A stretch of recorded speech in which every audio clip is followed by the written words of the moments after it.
കർത്താവ് എന്തുകൊണ്ടാണ് നമ്മെ സ്നേഹിക്കുന്നത്? ഒന്നാം ഭാഗം. കർത്താവ് നമ്മെ സ്നേഹിക്കുന്നത് നാം അവൻ്റെ മക്കളായതുകൊണ്ടാണെന്ന് 1 യോഹന്നാൻ 3:1 വെളിപ്പെടുത്തുന്നു. കാൺമീൻ, നാം ദൈവമക്കളെന്ന് വിളിക്കപ്പെടുവാൻ പിതാവ് നമുക്ക് എത്ര വലിയ സ്നേഹം നൽകിയിരിക്കുന്നു. അങ്ങനെ തന്നെ നാം ആകുന്നു. ദൈവത്തിൻ്റെ സ്വരൂപത്തിലും സദൃശ്യത്തിലുമാണല്ലോ നമ്മെ സൃഷ്ടിച്ചത്.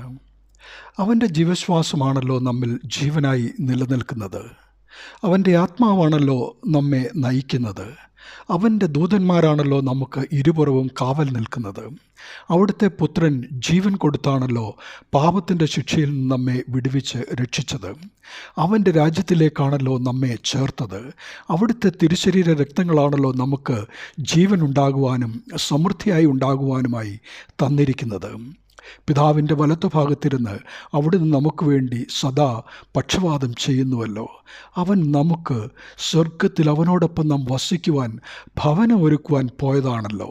മക്കളെ, ദൈവകോപം അനുസരണം കെട്ടവരുടെ മേൽ വരുമെന്നോർത്ത് അവൻ വരും വരെയും പാപം ചെയ്യാതെ നമുക്കവനായി കാത്തിരിക്കാം. അപ്പോൾ തേജസ്സിൻ്റെ പ്രഭ അവനെ കാത്തിരിക്കുന്നവരെ മൂടും. ദൈവനാമം മഹത്വപ്പെടട്ടെ. ആമീൻ.